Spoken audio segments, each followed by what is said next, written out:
Assalamualaikum warahmatullahi wabarakatuh. Pengajaran hari ini adalah kita akan menerangkan tentang indikator. Jadi indikator itu adalah bagian dari komponen dari standar kompetensi lulusan. Tapi dia itu adalah bagian yang paling terkecil dan paling terdetail di antara tiga tadi ya. Jadi kompetensi lulusan, kompetensi inti, kompetensi dasar, dan yang terakhir adalah indikator. Kalau kita belajar kompetensi dasar kemarin adalah tujuan umum, istilah tujuan umum pada setiap jenjang kelas. Misalnya kompetensi dasar kelas 1, kompetensi dasar kelas 2 gitu. Dan itu kompetensi dasar itu berbeda antara kelas 1, kelas 2.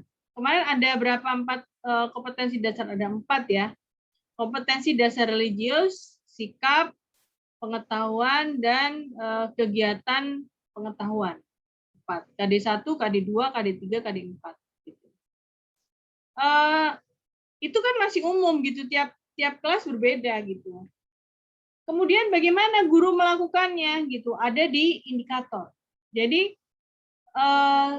guru ini mau ngajar hari ini tujuannya apa gitu, itu diterjemahkan dalam sebuah indikator. Jadi tujuan pembelajaran lah istilahnya. Kalau bahasa kerennya pendidikan, indikator gitu, pencapaian indikator tiap kalau di ini ya, kalau di K13 adalah per tema, subtema lah gitu. Tema, kalau tema itu kan dicapai dalam 1 minggu atau 2 minggu. Ini subtema itu dicapai bisa dalam 1 hari. Dan setiap guru mengajar itu harus memiliki tujuan akhir dari pembelajaran 1 hari itu, dari materi yang diajarkan itu. Gitu. Dan tujuan akhir itu adalah indikator. Dan indikator itu harus wajib tercantum dalam RPS, rencana pengajaran. Jadi guru profesional, perbedaan antara guru profesional dengan non-profesional adalah bagaimana dia mencapai indikator atau tujuan akhir dalam pembelajaran 1 hari itu. Dan dia persiapkan dalam bentuk rencana pengajaran dalam 1 hari itu. Apa kegiatan yang dia lakukan, pembelajaran apa yang dia lakukan untuk pencapaian tujuan akhir pembelajaran saat itu, gitu. Atau yang disebut dengan indikator, ya.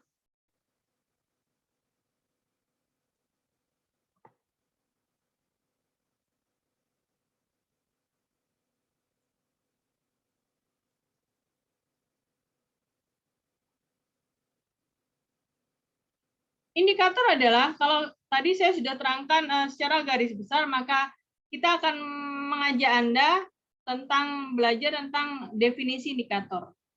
Indikator adalah tingkah laku operasional yang menjadi tanda tercapainya kompetensi dasar. Jadi indikator itu adalah kompetensi paling kecil, tujuan akhir yang paling kecil yang dilakukan tujuan yang dirumuskan oleh guru pada saat itu juga, pada 1 hari itu, untuk mencapai kompetensi dasar.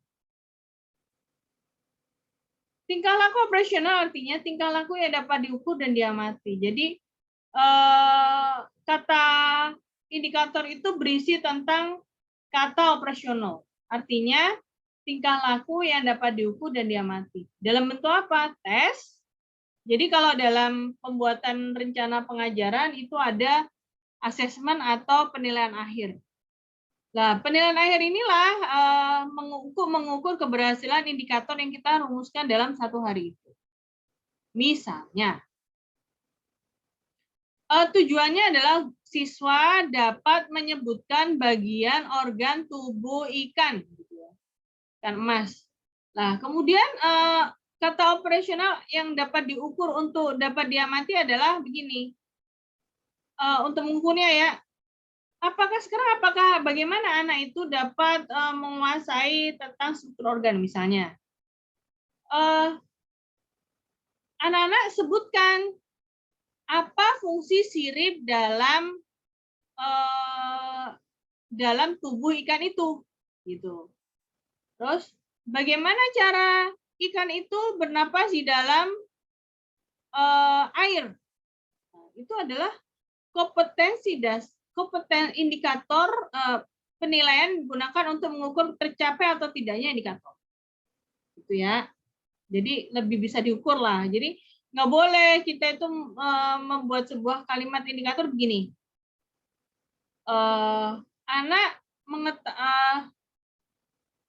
Anak memahami tentang struktur tubuh hewan, tubuh organ tubuh ikan. Nggak bisa diukur. Mengetahui gimana ya?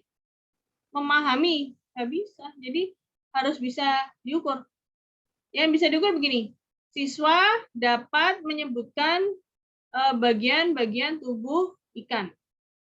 Itu bisa diukur. Terus fungsi indikator adalah sebagai pembuatan penilaian asesmen. Yang ketiga adalah pembelajaran agar tujuan pembelajaran telah dirumuskan tercapai. Jadi tadi kan ada KD, bagaimana cara KD itu bisa tercapai, yaitu diterjemahkan dalam indikator. Indikator selain itu adalah untuk bisa mengukur ketercapaian dalam pembelajaran satu hari. Jadi itu yang harus wajib ditulis di rencana pembelajaran. Indikator. Jadi itu ya. Jadi kalau misalnya Anda penelitian skripsi, yang dipegang itu ya kompetensi dasar yang ditulis, kompetensi dasar, kompetensi inti, kompetensi dasar, indikator, atau kompetensi dasar saja indikator. Terus bagaimana Bu kita mendapatkan indikator? Indikator itu ada di silabus. Di kurikulum tidak menjelaskan indikator. Kalau di kurikulum hanya ada 2, yaitu yang diterangkan adalah standar kelulusan SKI, standar kelulusan, kemudian yang kedua adalah standar kompetensi inti dan kompetensi dasar. Itu aja. Kalau di indikator nggak ada di kurikulum, yang ada adalah di silabus. Dan yang merumuskan adalah guru dan kepala sekolah pada rapat kerja. Jenis indikator ada 2, indikator pembelajaran dan indikator pengiring. Indikator pembelajaran adalah indikator yang menandai tercapainya kompetensi yang dibelajarkan. Kompetensi itu apa sih, Bu? Kompetensi itu adalah bagian dari materi-materi yang dikuasai siswa. Misalnya, tadi saya menerangkan tentang apa? Struktur organ tubuh ikan. Apa saja dia bisa, kompetensinya ada dia menguasai bagaimana ikan bernapas, kemudian ada apa fungsi sirip. Jadi fungsi-fungsi organ tubuh ikan itu untuk apa? Itu kompetensi. Indikator pengiring adalah indikator yang merupakan dampak pengiring dari dan kompetensi yang diajarkan. Jadi istilahnya ada indikator yang merupakan dampak pengiring, kompetensi yang dan kompetensi yang diajarkan. Jadi pengetahuan tambahan pengiring gitu. Misalnya dia bercerita tentang organ tubuh hewan, itu intinya. Terus pengiringnya itu apa? Pengiringnya adalah siswa dapat menceritakan kembali bagaimana tentang tempat hidup hewan. Itu pengiring. Padahal intinya adalah siswa dapat menyebutkan organ-organ tubuh hewan bersama fungsi. Terus bagaimana cara penyusunan indikator? Indikator dijabarkan sesuai dengan karakteristik kompetensi dasar. Jadi pegangan kita adalah kompetensi dasar, nggak boleh lewat. Misalnya kalau siswa kompetensi dasarnya adalah siswa beriman dan bertakwa kepada Tuhan Yang Maha Esa. Berarti indikatornya gimana dijabarkannya? Anak dapat melakukan sholat 5 waktu. Anak dapat berangkat ke tempat ibadah sendiri. Gitu. Kemudian indikator disesuaikan dengan karakteristik peserta didik. Ya. Jadi umurnya berapa, psikologi perkembangannya bagaimana, psikologi bahasanya bagaimana, itu harus disesuaikan. Gitu ya. Terus indikator dirumuskan dalam kata operasional konkret. Jadi konkret itu yang saya tadi ngomong, anak dapat menyebutkan itu konkret. Tapi kalau misalnya Anak paham dengan bagian-bagian tubuh, nggak bisa, itu nggak konkret. Memahami itu nggak konkret. Menyebutkan, menerangkan gitu, itu konkret. Gitu. Menganalisis, mensintesa itu konkret. Gitu. Terus indikator dapat diamati dan diukur tercapainya itu tadi melalui tes. Gitu. Jadi misalnya anak dapat menyebutkan bagian-bagian tubuh hewan ya. Soal tesnya itu dari situ gitu bahannya. Terus indikator dijadikan acuan dalam penyusunan penilaian. Sudah saya terangkan berkali-kali ya. Tadi itu ya. Langkah penyusunan indikator yaitu menganalisis karakteristik kata kerja dan lingkup materi yang ada pada kompetensi dasar sudah saya terangkan. Terus mempertanyakan perilaku apa yang dapat diamati atau diukur sebagai bukti pencapaian kompetensi. Perilaku apa yang dapat diamati? Tadi menyebutkan bagian tubuh hewan, dia bisa sirip, terus apalagi sisi, terus kemudian apalagi kepala, mata hewan gitu. Terus menjabarkan materi dalam KD, kompetensi dasar dijabarkan pada kata operasional yang konkret. Terus merumuskan indikator yang sekurang-kurangnya mencakup dua hal, yaitu kompetensi dan materi untuk pencapaian kompetensi dasar. Kesalahan menyusun indikator, Anda nggak berpegang pada KD1, KD2, KD3, KD4. KD1 apa? Religious. 2 apa? Sikap dalam pembelajaran. Ketiga apa tadi? Ketiga adalah pengetahuan. Yang keempat adalah tingkah laku pengetahuan itu sih.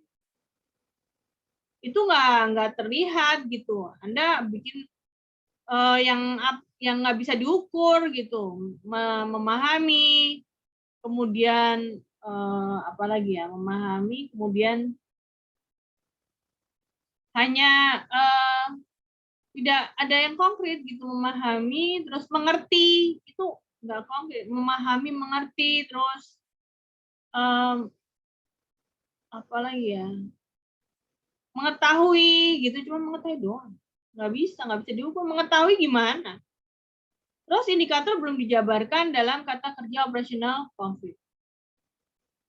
Jadi belum bisa diukur dan diamati gitu ya.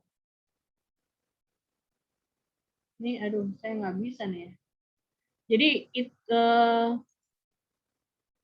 itu yang bisa saya sampaikan.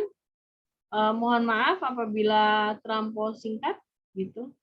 Saya akhiri perkuliahan ini. Wassalamualaikum warahmatullahi wabarakatuh.